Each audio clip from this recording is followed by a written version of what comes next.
तो शुरू करते हैं आज संस्थागत प्रारंभिक कदम और स्वतंत्रता काल में महिला आंदोलन के बारे में।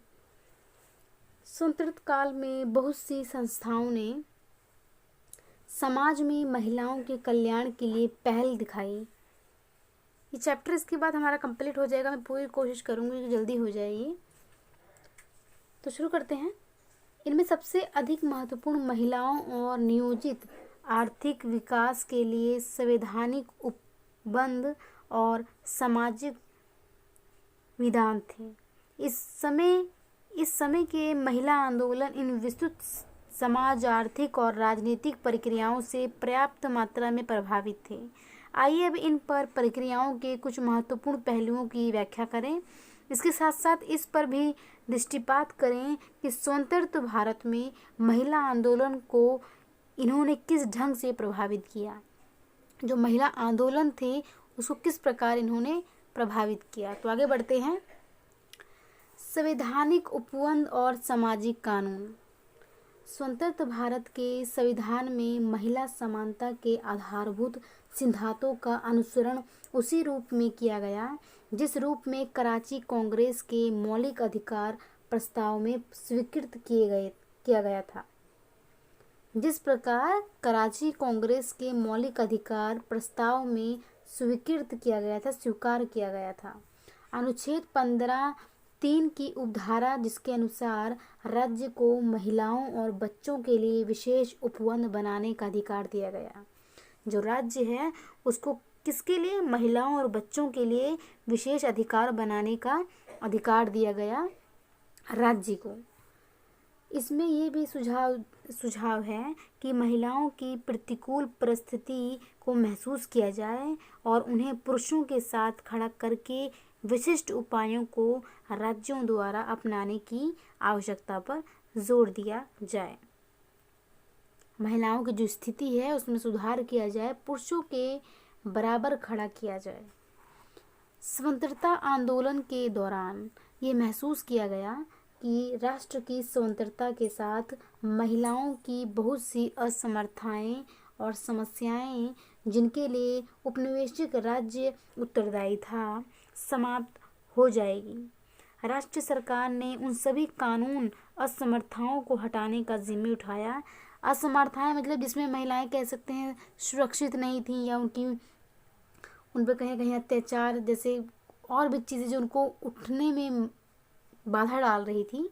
तो उन असमर्थताओं को हटाने का जिम्मा लिया सरकार ने जिनके द्वारा महिलाओं को बहुत कष्ट उठाने पड़ते थे और हिंदू परिवार कानूनों में महत्वपूर्ण सुधार करने का सूत्रपात किया गया। 1950 में कानूनी सुधारों ने हिंदू महिलाओं को विवाह, उत्तराधिकार और संरक्षणकर्ता के विस्तृत अधिकार प्रदान किए। फिर भी ये कानून और सामाजिक यथार्थता के बीच खाई को कम करने में असफल रहे। जो एक बहुत बड़ी जो जड़ थी वो खत्म करने में भी वो असफल रहे। इसी प्रकार अन्य समुदायों जैसे मुस्लिम, ईसाई, पारसी, यहूदियों के परिवार कानूनों में परिवर्तन राजनीतिक प्रयासों के बावजूद नहीं लाए जा सके, जबकि राज्य नीति के निर्देशक सिद्धांत जिनमें ये स्पष्ट किया गया था कि सभी समुदायों के लिए एक जैसा कानून की आवश्यकता है। सभी समुदाय की महिलाओं के लिए एक जैसा कानून बहुत ज़रूरी है। 1950 में वैधानिक उपायों के साथ महिला संगठन निष्क्रिय बन गया और स्वतंत्रता से पूर्व काल में दिखाया गया उत्साह भी समाप्त हो गया। इनमें से विभिन्न संस्थाओं को सरकारी सहायता मिली और उनके क्रियाकलाप उनके अनुदान के अनुरूप बदल गए। इनमें प्रमुख थे जैसे पूर्ण शिक्षा, बच्चों के लिए पोषण आहार कार्यक्रम, व्यावसायिक प्रशिक्षण, मतलब ट्रेनिंग की बात की जाए तो व्यावसायिक प्रशिक्षण कार्यक्रमों के अंतर्गत सिलाई कक्षाएं, जैसे सिलाई सिखाना, सिलाई कक्षाएं और परिवार नियोजन कार्यक्रम, प्लानिंग करना परिवार की जैसे तो परिवार नियोजन कार्यक्रम। इनमें से अधिकांश संस्थाएं शहरी थीं, मतलब शहरों में चलाई जा रही थी ऐसी संस्थाएं और इनका नेतृत्व शिक्षित, मध्यम और उच्च वर्ग की महिलाओं द्वारा किया गया। जो उच्च घर की महिलाएं थी, जो पढ़ी लिखी थी, उन्होंने परिवार नियोजन कह सकते हैं, सिलाई सिखाना महिलाओं को, सारी जो संस्थाएं हैं इन्होंने अपना जिम्मा उठाया पढ़ी लिखी महिलाओं ने, और ये उच्च वर्गों से बिलोंग करती थी। आगे बढ़ते हैं। स्वतंत्र काल में ग्रामीण महिलाओं के दो महत्वपूर्ण संस्थाएं स्थापित की गई। कहाँ पे? ग्रामीण में दो महत्वपूर्ण संस्थाएं स्थापित की गई, कस्तूरबा मेमोरियल ट्रस्ट और भारतीय ग्रामीण महिला संघ। इनका मुख्य उद्देश्य ग्रामीण महिलाओं में नेतृत्व शक्ति का विकास करना था। जो महिलाओं को जो कह सकते हैं एक शक्ति का विकास करना था। कौन सी थी? कस्तूरबा मेमोरियल ट्रस्ट और दूसरा था भारतीय ग्रामीण महिला संघ। आगे बढ़ते हैं। आयोजित विकास और सामाजिक परिवर्तन। स्वतंत्र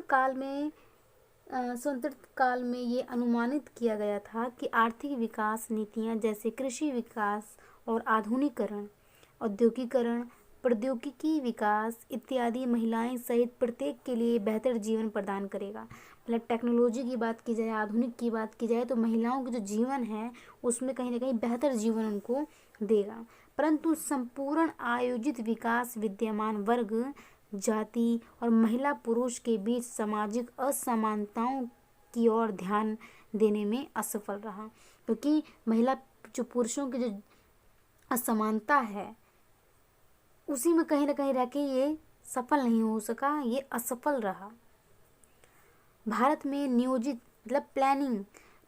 नियोजित विकास ने समाज आर्थिक असमानताओं को बढ़ाया ही है। जो कह सकते हैं डिफरेंस जो है, असमानताएं जो हैं कहीं ना कहीं उसको बढ़ाया है जो समाज में है। फर्स्ट पॉइंट इसका पढ़ते हैं। विकास नीतियों में महिलाओं पर विशेष ध्यान देना। विकास नीतियों में महिलाओं पर विशेष ध्यान देना। विकास नीतियों का प्रमुख ध्यान महिलाओं के लिए शिक्षा, स्वास्थ्य और कल्याण की व्यवस्था करना था। विकास नीतियों को क्या था? प्रमुख ध्यान कहाँ पे था? महिलाओं की शिक्षा पर, उनके स्वास्थ्य पर और कल्याण की व्यवस्था करना था। छठी पंचवर्षीय योजना तक महिलाओं की आर्थिक भूमिका के लिए निरंतर अभाव ये दर्शाता है। छठी जो पंचवर्षीय योजना थी उसमें भी कहीं ना कहीं इतनी अच्छी स्थिति नहीं थी। अभाव दर्शाता है कि महिलाओं की आर्थिक स्वतंत्रता को प्राथमिकता नहीं दी गई। छठी योजना में पहली बार महिलाओं तथा विकास पर एक स्वतंत्र अध्याय का समावेश किया गया।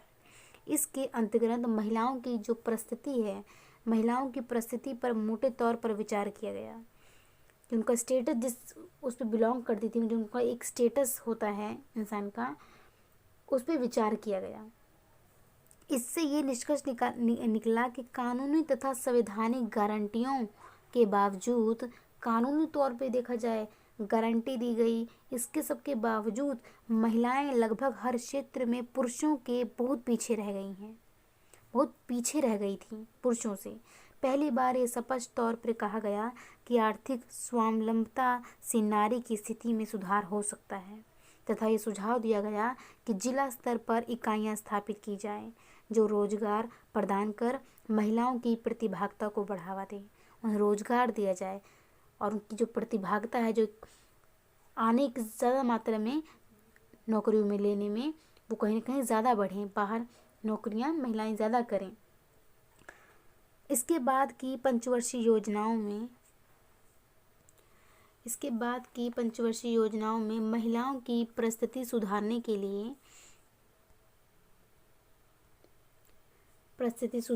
लिए कार्यक्रम सुझाए गए। उनकी स्थिति को सुधारने के लिए कई कार्यक्रम सुझाए गए, क्या ऐसा करना चाहिए ऐसा। 9वीं योजना में सामाजिक परिवर्तन के उद्देश्य से महिला सशक्तिकरण की बात कही गई। लोकसभा तथा विधानसभाओं में महिलाओं के आरक्षण की आवश्यकता पर चर्चा की गई।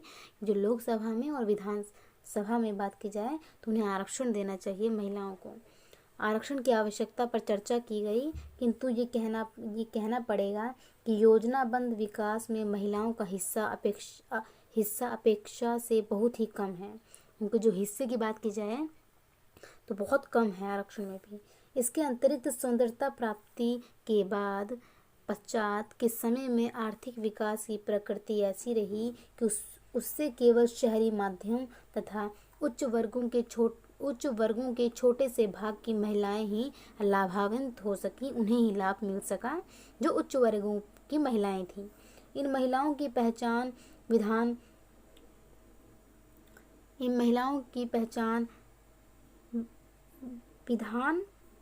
यहाँ मिट चुका है। विधान सहायकों, प्रशासकों, डॉक्टरों, वकील, अध्यापिकाओं इत्यादि के रूप में सामने आई और इससे एक गलत विश्वास उत्पन्न हो गया कि महिलाओं ने बहुत उन्नति और समानता प्राप्त कर ली है। महिलाओं की शैक्षणिक और आर्थिक स्थिति की बात की जाए, उनकी शिक्षा के बारे में बात की जाए, सेकंड पॉइंट है ये। तो भारत में महिला समस्याओं के विवाद के संदर्भ में महिलाओं की परिस्थिति पर गठित समिति की रिपोर्ट 1974 एक महत्वपूर्ण खोज के रूप में सामने आई। एक रिपोर्ट थी महिलाओं की स्टेटस के बारे में, उनकी जो परिस्थिति है उसके बारे में। समिति ने महिला रोजगार में पतन के प्रमाण प्रस्तुत किए। पतन मतलब एकदम खत्म। तो समिति ने महिला रोजगार में पतन के प्रमाण प्रस्तुत किए। ये पतन प्रौद्योगिकी परिवर्तन से, मतलब टेक्नोलॉजी बात की जाए तो प्रौद्योगिकी परिवर्तनों से महिला का स्थान पुरुषों और मशीनों द्वारा लिए जाने का कारण हुए। या तो पुरुषों ने ले ली उनकी जगह या मशीनों ने। विशेष तौर पर अनुसूचित जाति और आदिम जाति, आदिवासी जाति, निर्धन, ग्रामीण और शहरी महिलाओं के बीच निरक्षरता की उच्च दर को प्रशिक्षण सुविधाओं के अभाव के साथ जोड़ा गया। सन 1981 में महिला साक्षरता का दर 29% था तथा 1991 व 2001 में यह बढ़कर 39.29 तथा 54.16 तक पहुंचा। ग्रामीण इलाकों में बात की जाए तो ग्रामीण इलाकों में 1981 तथा 1991 में महिला साक्षरता दर क्रमशः 21% तथा 30% दर्ज की गई। स्वतंत्रता के 42 वर्षों के पश्चात भी अखिल भारतीय स्तर पर केवल 100 में से 23 महिलाएं ही साक्षर हैं। समिति का विचार था कि आयोजकों, सरकारी अधिकारियों, नियोक्ताओं जो नियुक्ति करते हैं, नियोक्ताओं और ट्रेड यूनियन नेताओं के मध्यम वर्ग विचारधारा में महिला को केवल घर बनाने वाली के रूप में ही माना गया है और उसे रोजी रोटी कमाने वाले के रूप में समानता का स्तर नहीं दिया गया है। एक जो समान अधिकार की बात की जाए तो वो स्तर महिला को नहीं दिया गया है। समिति ने ये बात जाहिर की। ग्रामीण और शहरी क्षेत्रों में, अगर ग्रामीण की बात की जाए या शहरों की बात की जाए तो ग्रामीण और शहरी क्षेत्रों में गरीब वर्गों में रहने वाली लाखों महिलाओं के प्रति इस प्रकार का विचार सच्चाई को नज़रअंदाज करता है, क्योंकि मौजूदा रूप में परिवार के जीवन निर्वाह के लिए बहुत काम करती हैं। लाखों ग्रामीण महिलाएं अपने घर के खेतों पर कठिन परिश्रम करती हैं। मतलब खेतों की बात की जाए तो खेतों में बहुत काम करती हैं और वह घर पर भी अवैतनिक कामगार के रूप में काम करती हैं। मतलब घर पे बिना वेतन के रूप में कहीं ना कहीं वो बहुत काम करती हैं। अवैतनिक मतलब बिना वेतन के कामगार के रूप में काम करती हैं। वह ईंधन, चारा और पानी इकट्ठा करती हैं। शिल्पकार, बुनाई, बेद, बांस इत्यादि के काम। तो शिल्पकार, दस्तकार के रूप में अपने पुरुषों के साथ काम करती हैं, परंतु इन्हें एक कामगार के रूप में ना मानकर सहायक के रूप में माना जाता है कि जो सिर्फ सहायता करती है। कामगार के रूप में नहीं कि वो काम करवा रही है हमारे साथ, ऐसा ना मानकर सिर्फ सहायता कर रहे, इस आधार पर सिर्फ माना जाता है। जब वह वेतन मजदूर के रूप में काम करती है तो उन्हें पुरुषों के मुकाबले कम वेतन दिया जाता है। सरकार ने 1976 में समान पारिश्रमिक अधिनियम पास किया गया, परंतु यह अभी तक पूरी तरह से लागू नहीं हो सका है। समान मतलब बिल्कुल समान उसको मिलना चाहिए। महिलाओं की आर्थिक भूमिका की उपेक्षा हुई। जिसके विषय में आपको विशिष्ट रूप से इस खंड की इकाई में 31 में पढ़ने को मिलेगा। इसके परिणाम और महिला कामगारों का शोषण, महिलाओं और महिलाओं के बीच समान काम के लिए असमान मजदूरी, मतलब वेतन की बात की जाए तो असमान वेतन, अधिक बेरोजगारी मिलेगी, परंपरागत क्षेत्रों जैसे वस्त्र बुनाई, खानों, घरेलू उत्पादनों और उद्योगों में महिलाओं के लिए काम के अवसर खत्म हो जाना। तो पढ़ते हैं महिलाओं का राजनीतिक प्रतिनिधित्व। इसमें हमने पढ़ा कि इस प्रकार जो महिलाएं हैं उनकी स्थिति के बारे में पढ़ा। अब पढ़ते हैं महिलाओं का जो राजनीति में उनकी क्या भूमिका है महिलाओं की, उसके बारे में जानते हैं। अनेक महिला नेताओं ने स्वतंत्रता आंदोलन में सक्रिय रूप से भाग लेने के बाद लोकसभा और राज्यसभा में महत्वपूर्ण पद प्राप्त किए। वह गवर्नर, मुख्यमंत्री, कैबिनेट मंत्री बनी, गवर्नर भी बनी, मुख्यमंत्री भी बनी और कैबिनेट मंत्री भी बनी, और महत्वपूर्ण राजनीतिक दलों में अन्य महत्वपूर्ण पदों पर आसीन हुई। कह सकते हैं एक महत्वपूर्ण जो पद हुए उस पर भी वो रही। इंदिरा गांधी प्रधानमंत्री बनी। सभी राजनीतिक नेतृत्व के स्तर पर कुछ महिलाओं की विशिष्टता और उच्च स्पष्टता के बावजूद भी महिलाएं सही प्रतिनिधित्व प्राप्त नहीं कर सकी। उनकी संख्या कभी भी लोकसभा और राज्यसभा में 7% से ज़्यादा नहीं हो सकी। अगर बात की जाए तो चाहे लोकसभा की बात की जाए या राज्यसभा की बात की जाए, 7% से ज़्यादा नहीं हो सकी अगर उनकी संख्या की बात की जाए। 13वीं लोकसभा में 48 महिला सांसद थी। 48 महिलाएं जो थी सांसद थी 13वीं लोकसभा में। 1970 और 1980 के दशक में महिला संस्थाओं के राजनीतिक कार्यक्रमों में एक कमजोरी यह थी कि ये साधारण महिलाओं और उनसे संबंधित समस्याओं में गतिशीलता नहीं ला सके। जनसाधारण तक पहुंचने के प्रयासों और महिला आंदोलनों के विस्तृत आधार में कमी ने इनकी प्रभावशीलता और बदलाव के लिए कार्यक्रम सीमित कर दिया। मतलब कह सकते हैं इनकी जो आंदोलनों की बात की जाए तो इनमें बहुत सीमित हो चुका था और धीरे धीरे कहीं ना कहीं ढीला पड़ गया। तो कहीं ना कहीं प्रभावशीलता और बदलाव के जो कार्यक्रम सीमित कर दिए गया। किसान और कामगार महिलाओं की स्थिति बिगड़ती चली गई और केवल थोड़ी से अल्पसंख्यक महिलाएं ही इससे लाभ उठा सकी। बहुत कम महिलाएं ही इससे लाभ उठा सकें। तो ये आगे क्वेश्चंस दिए गए हैं, अगर आपके पास बुक होगा तो आप कोशिश करिएगा। आगे बढ़ते हैं। 1970 और 1980 के दशक में महिला आंदोलन का पुनर्स्थापन, समस्याएं और कार्यक्रम। तो शुरू करते हैं। पिछले 3 दशक महिला संघर्ष और महिलाओं के नवीन समूहों के आविर्भाव, मतलब नए नए जो समूह उठे महिलाओं के आविर्भाव और संस्थाओं के पुनर्स्थापन के दशक माने गए हैं। राष्ट्र के स्वतंत्रता संग्राम में भाग लेने के पश्चात महिलाएं जनसाधारण के जीवन से दूर हो गई और जनसाधारण के कार्यक्षेत्र से उनकी समस्याओं पर बहुत बहस भी लुप्त सी हो गई।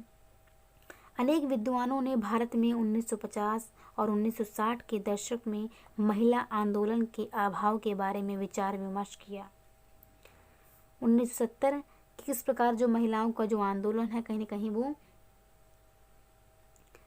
उस पर उन्होंने विचार विमर्श किया। महिला जितने भी आंदोलन हुए 1970 के दशक में महिला आंदोलन में राजनीतिक विरोध का विकास और थोड़े बहुत कानून को पास कराना और शिक्षा को महिलाओं की स्थिति सुधारने के लिए प्रमुख साधन बनाया गया था।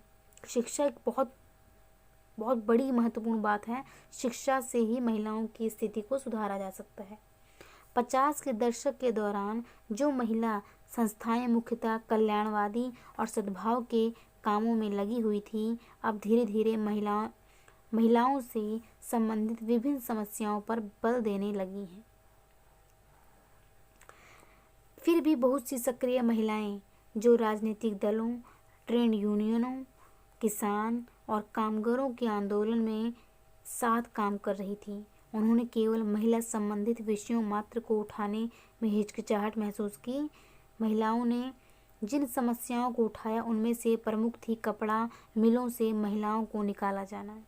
कपड़ा जो मिल होते हैं उनसे महिलाओं को निकाला जाना और अन्य उद्योगों में से प्रौद्योगिकी परिवर्तन के कारण महिलाओं को हटाया जाना। मतलब टेक्नोलॉजी जो है उनका स्थान ले लेती है महिलाओं का, तो उन्होंने कहीं ना कहीं इसका भी विरोध किया।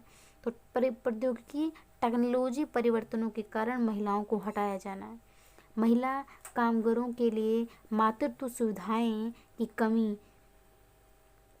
कार्यस्थल पर शिशु देखभाल प्रबंध की कमी, कि अगर कोई माँ है और अपना काम कर रही है तो उसके बच्चे की जो भी बात की जाए, उसकी जो देखभाल संबंधित जो भी है तो उसकी कमी, शिशु देखभाल संबंध की कमी, समान काम के लिए पुरुषों और महिलाओं के बीच वेतन में भेदभाव, काम तो समान कर रहे हैं लेकिन पुरुष को ज़्यादा वेतन मिल रहा है, महिला को कम वेतन दिया जा रहा है। इस पे भी महिला कामगारों के लिए अपर्याप्त शिक्षा और प्रशिक्षण मतलब ट्रेनिंग सुविधाएं और कार्यस्थलों में भेदभाव। इन्होंने देश के विभिन्न भागों में अलग से महिला संस्थाओं के आविर्भाव का रास्ता खोला। इन संस्थाओं ने परिवर्तन के लिए निर्धन महिलाओं को संगठित करने के लिए गंभीर प्रयास किया। जो संस्थाएं थी उन्होंने निर्धन जो महिलाएं थी उनको संगठित, उनको इकट्ठा करने की कोशिश की ताकि उनकी स्थिति को अच्छा बनाया जा सके। चित्र के माध्यम से देखो, आप देखिए पेड़ काटने में चिपको आंदोलन और भी देखिए आंदोलन हो रहे हैं।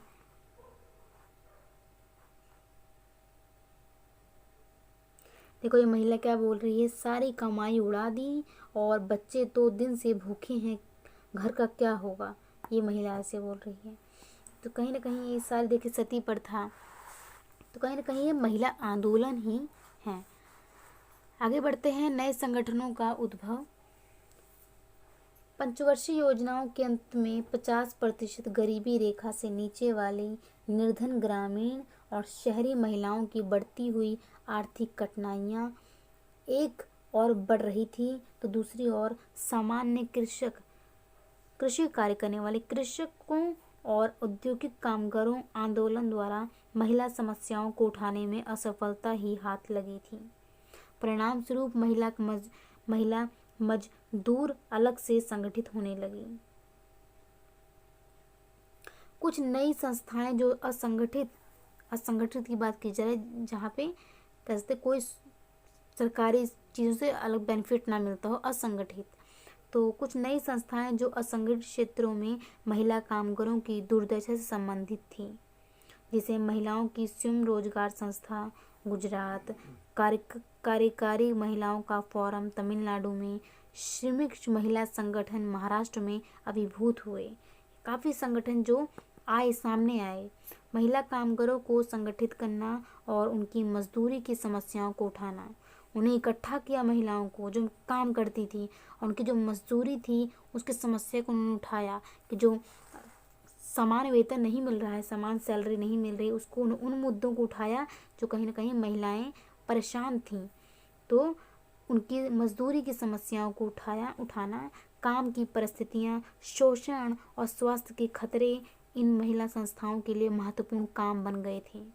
जो महिलाएं संस्थाएं थीं, असंगठित क्षेत्रों में कार्यरत महिलाओं पर शोध ने निर्धन ग्रामीण और शहरी कामगारों की समस्याओं को सुलझाने के लिए नई योजनाओं के विकास में सहायता प्रदान की। अब नई नई योजनाएं खोजी जाने लगी, क्या होना चाहिए क्या नहीं, तो कहीं ना कहीं महिलाओं के उत्थान के लिए, उन्हें आगे बढ़ाने के लिए, उनके ऊपर ध्यान देने के लिए, उनकी समस्याओं को ख़त्म करने के लिए कई योजनाओं का सहारा लिया गया। 1973 और 74 में मूल्य वृद्धि विरोधी आंदोलन विभिन्न दलों से संबंधित महिला संस्थाओं का एक संगठित मोर्चा था। मूल्य विधि विरोधी आंदोलन। नई योजनाएं की बात की जाए तो नई योजनाएं 1970 वाले दशक के उत्तरार्ध में अनेक महिला संस्थाएं अभिभूत हुई जो कि राजनीतिक दलों अथवा ट्रेड संघों से संबंधित नहीं थीं। ये स्वैच्छिक महिला संस्थाएं थीं। इन्होंने पहले इन्होंने मतलब कह सकते खुद का एक संगठन। तो स्वैच्छिक महिला संस्थाएं थी। इन्होंने पहले की महिला संस्थाओं द्वारा अपनाए गए कल्याणवादी दृष्टिकोण को अस्वीकार किया। इनमें से बहुत सी संस्थाएं स्वतंत्रता से पूर्व समय में स्थापित की गई थी, मतलब बहुत समय, जब स्वतंत्रता हमें नहीं मिली थी उससे पहले भी ये स्थापित की गई थी। और विशिष्ट मुद्दों पर, बहुत सारे ऐसे मुद्दे थे, विशिष्ट मुद्दों पर महिला गतिशीलता के लिए इन्होंने अब राजनीति विरोध को अपनाया। आगे बढ़ते हैं। वन कटाई और पारिस्थितिक आंदोलन। वनों की कटाई के कारण हिमालय क्षेत्र में महिलाओं को आर्थिक कठिनाइयों का सामना करना पड़ा, जिसके परिणाम स्वरूप महिलाओं में स्वैच्छिक रूप से आंदोलनकारी गतिशीलता आई। ये पेड़ों के साथ लिपट जाती थी ताकि ठेकेदारों को उन्हें काटने से रोका जाए। यह चिपको आंदोलन के नाम से प्रसिद्ध हुआ।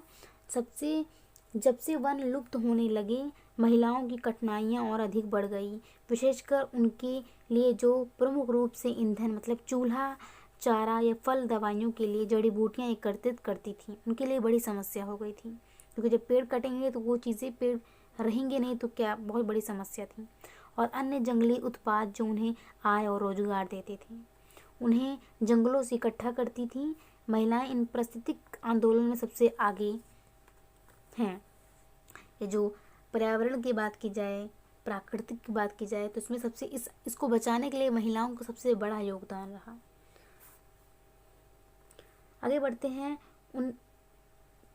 1970 और 1980 के दशक में विशिष्ट मुद्दों पर आधारित आंदोलन की बात की जाए तो 1970 के दशक में किए गए विभिन्न आंदोलनों से सामाजिक कानून की प्रभावहीनता स्पष्ट होती है। सामाजिक कानून की। कालांतर में महिलाएं ही स्वैच्छिक संस्थाओं ने महिला दमन से संबंधित समस्याओं को उठाया, जैसे दहेज एक बहुत बड़ी समस्या है, परिवार के अंतर्गत हिंसा, मारपीट, पुरुषों द्वारा मद्यपान, शराब पीना पुरुषों द्वारा और पत्नी को पीटना, कार्यस्थल पर भेदभाव करना इत्यादि, ताकि महिलाओं को सामूहिक प्रयास के लिए गतिशील बनाया जाए।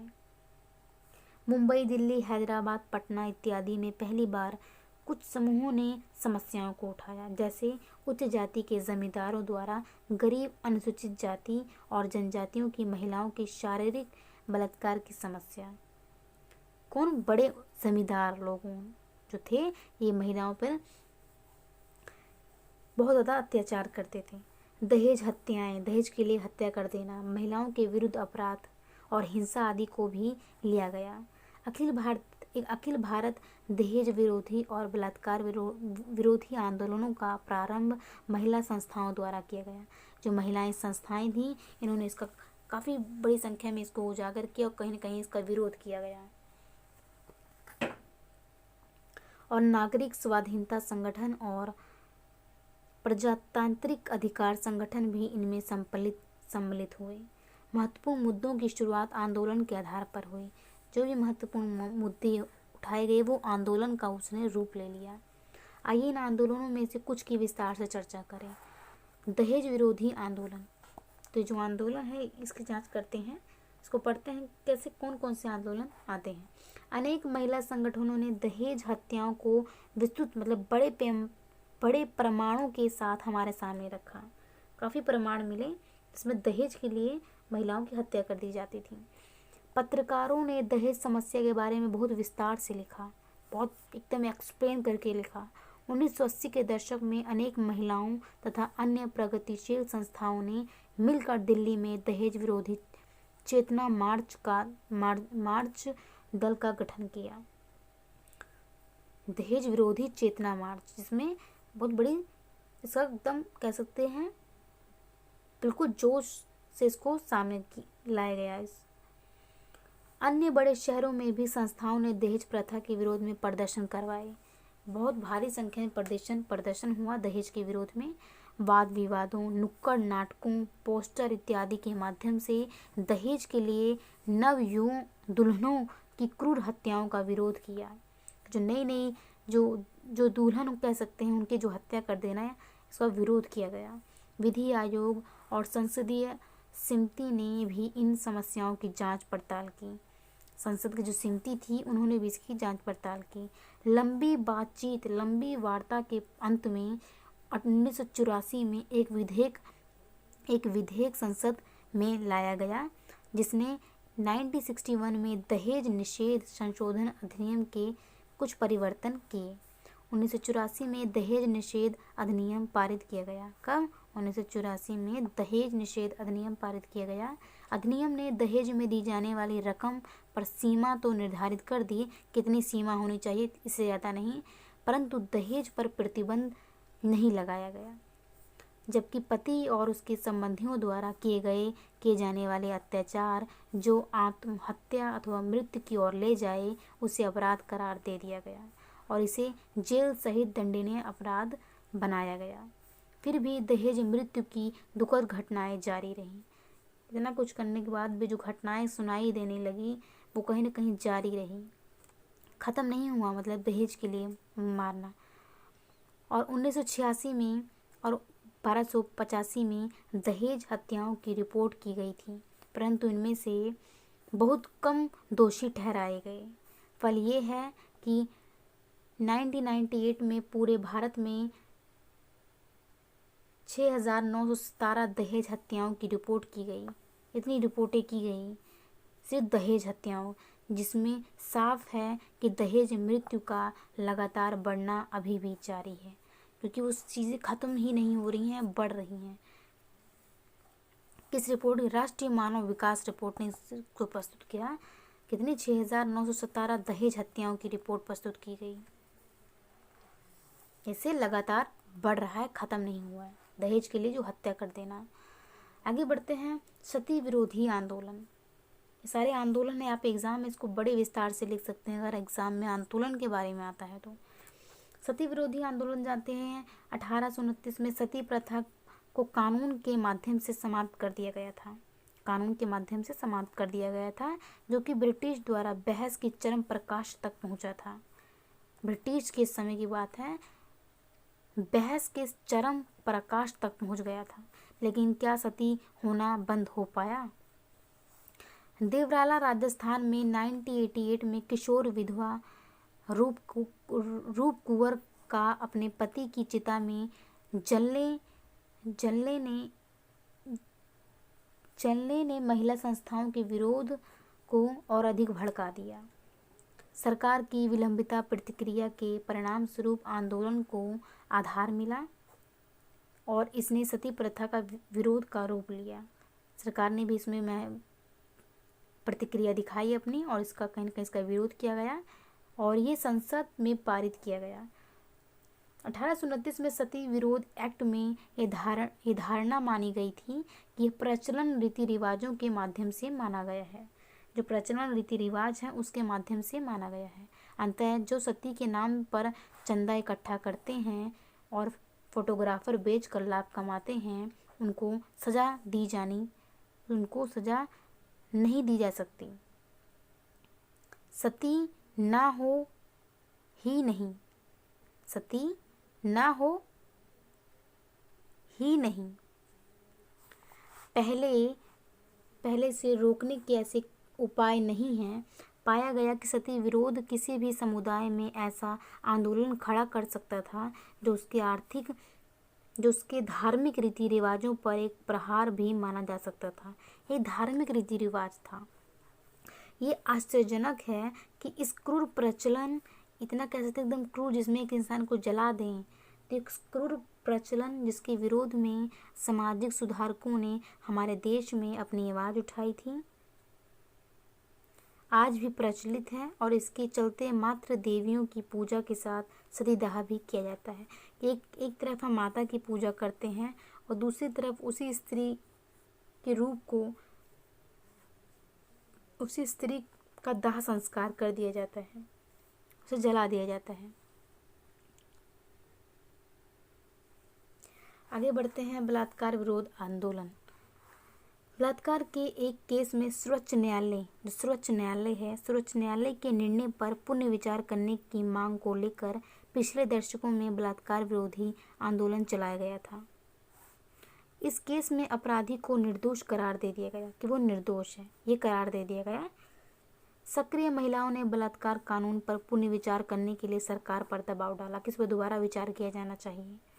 अनेक महिला संस्थाओं और कानूनी और सामाजिक कार्यकर्ताओं की विधि आयोग के साथ कानून के संशोधन के लिए बहस हुई। कानून में संशोधन होना चाहिए और 1983 में दंड विधान अधिनियम पारित किया गया। दंड विधान अधिनियम। और 1990 के दशक में महिलाओं ने सांप्रदायिकता तथा विश्वकर्णी के मुद्दे को मुद्दों को राष्ट्रीय तथा अंतर्राष्ट्रीय स्तर पर उठाया। राष्ट्रीय स्तर पर भी उठाया और अंतर्राष्ट्रीय की बात की जाए तो उस स्तरों पर उठाया। 21वीं शताब्दी के शुरुआत में भारत की महिला आंदोलन विभिन्न मुद्दों तथा आंदोलनों द्वारा एक दूसरे से जुड़े हुए हैं। पहले से प्रचलित पद्धतियों के साथ साथ प्रतिरोध तथा एक साथ जुड़ने के नए तरीकों का विकास किया जा रहा है कि जो चीज़ें जो पुरानी कह सकते हैं जिनका विरोध करना ज़रूरी है, उनके लिए नई पद्धतियाँ अपनाई गई ताकि लोग इकट्ठा होकर एक नेटवर्किंग तरीका अपनाया जाए, जिसमें सभी लोग मिलजुल कर कहीं ना कहीं इसका विरोध करें जो भी चीज़ें गलत हैं। आगे बढ़ते हैं। उभरती प्रवृत्तियां और सरकार की प्रतिक्रिया। सरकार की क्या प्रतिक्रिया है, सरकार क्या भाव है सरकार का। भारत में महिला आंदोलन के प्रति ऐसी धारणा सही नहीं है कि मुख्यतः शहर पर आधारित है, कि ऐसा सिर्फ शहरों में ही आधारित है, ऐसा ये गलत है, ऐसा नहीं है। और इसमें मध्यम वर्ग की शिक्षित महिलाएं ही सम्मिलित हैं।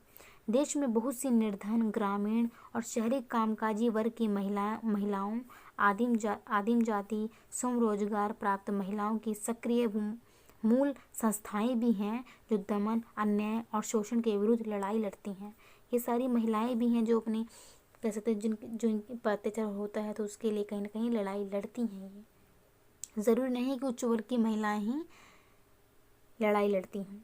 विभिन्न राष्ट्रीय और क्षेत्रीय राजनीतिक दलों और ट्रेड संघों ने महिलाओं के कक्ष स्थापित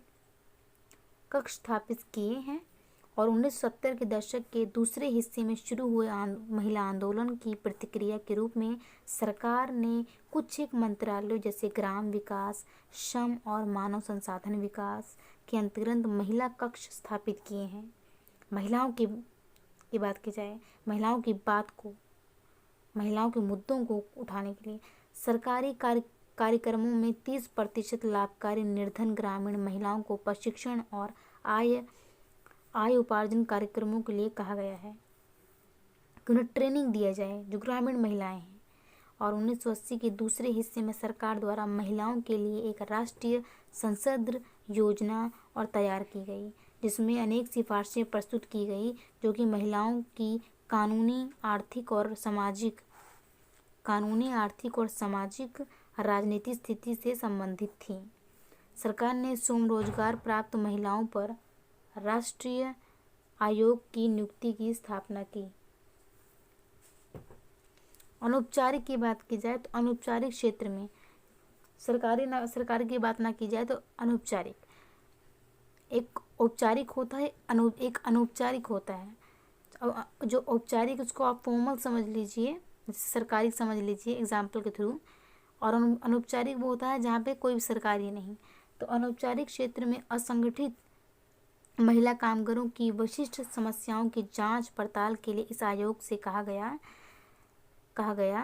कामगार महिलाओं का 87% भाग असंगठित महिला कामगार है, जो असंगठित क्षेत्रों में काम महिलाएं करती हैं, परंतु उन्हें समान वेतन, मातृत्व लाभ, शिशु देखभाल सुविधाएं और बेहतर काम की स्थिति पाने में श्रम कानूनों के तहत किसी भी प्रकार का संरक्षण प्राप्त नहीं है। असंगठित क्षेत्रों में बात की जाए तो कोई सारी चीज़ें कहीं ना कहीं वहाँ नहीं मिलती हैं। जो अगर बात की जाए जो गवर्नमेंट या किसी फॉर्मल उसमें जो सुविधाएं मिलती हैं वो असंगठित या अनौपचारिक क्षेत्रों में नहीं मिलती हैं। 1980 के दूसरे भाग में तैयार की गई तथा 1993 में पारित की संविधान के 73वें और तथा 74वें संशोधन के तहत महिलाओं के लिए प्रत्येक पंचायत समिति, जिला परिषद तथा स्थानीय संस्थाओं में 3.3% आरक्षण सुनिश्चित किया गया। उन्हें इनमें आरक्षण मिलना चाहिए, चाहे पंचायत में हो या जिला परिषद में हो, उन्हें आरक्षण मिलना चाहिए, रिजर्वेशन जिसे कहते हैं। 1992 में राष्ट्रीय महिला आयोग का गठन किया गया। कब? राष्ट्रीय महिला आयोग का गठन 1992 में किया गया, जिसे महिलाओं के अधिकारों के संरक्षण तथा उनके सशक्तिकरण को बढ़ावा देने का काम किया गया। इस आयोग की परिकल्पना एक विशिष्ट संस्था के रूप में की गई थी, जो सरकार को महिलाओं के मुद्दों पर सलाह दे सके। सरकार को जो महिलाओं के मुद्दे हैं उन पर सलाह दे सके तथा उनके अधिकारों की शक्तिशाली संरक्षक बनाना, जो उनके अधिकार है उसको बनाए रखा जा सके, जो महिलाओं के शक्तिशाली संरक्षक बन सके। इसलिए आयोग को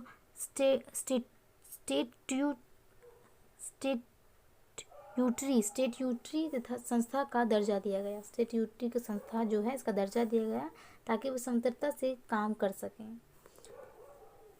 इसके अलावा सरकार ने अन्य दूसरी परियोजनाओं भी शुरू की। महिलाओं के लिए और भी योजनाएं बनाई गई, जैसे कि राष्ट्रीय महिला कोष, इंदिरा महिला योजना, बालिका समृद्धि योजना, सर्वशक्ति प्रोजेक्ट इत्यादि, जैसी महिलाओं को लाभ मिल सके, ताकि महिलाओं को जो भी जितना लाभ दिया जा सके महिलाओं को दिया जा सके। महिला आंदोलन के अंतर्गत कार्यवाही के लिए मुद्दों और कार्यसूची में परिवर्तन आया। विशेषकर कामकाजी और अन्य कमजोर वर्गों की महिलाओं पर 1970 और 1980 के दशकों के दौरान शोध हुए, अध्ययन कर सकते हैं, उन पर कार्य किया गया।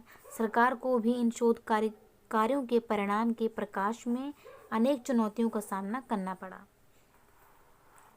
महिलाओं के दमन और अत्याचार को समझने के लिए विद्वानों ने नई जानकारियां प्रकाशित की और वे विषय जिनमें महिला शक्ति का आभास मिलता है, महिलाओं पर अध्ययन के रूप में सामने लाए गए।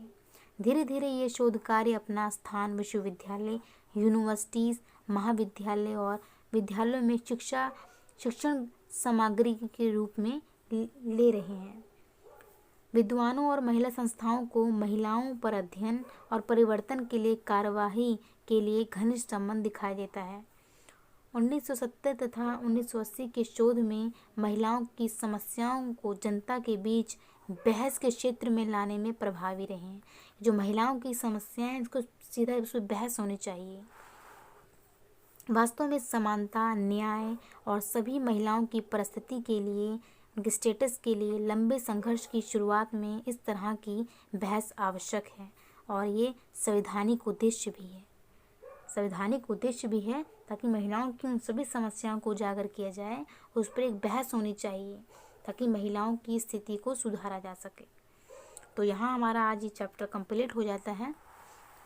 वैसे भी वीडियो ज़्यादा लंबी हो चुकी है, तो ये क्वेश्चंस दिए गए हैं और आशा तो मैं ही करती हूँ कि आप सबको समझ में आया होगा। मेरी तो पूरी कोशिश यही थी। तो आज के लिए इतना ही रखते हैं। Thank you so much.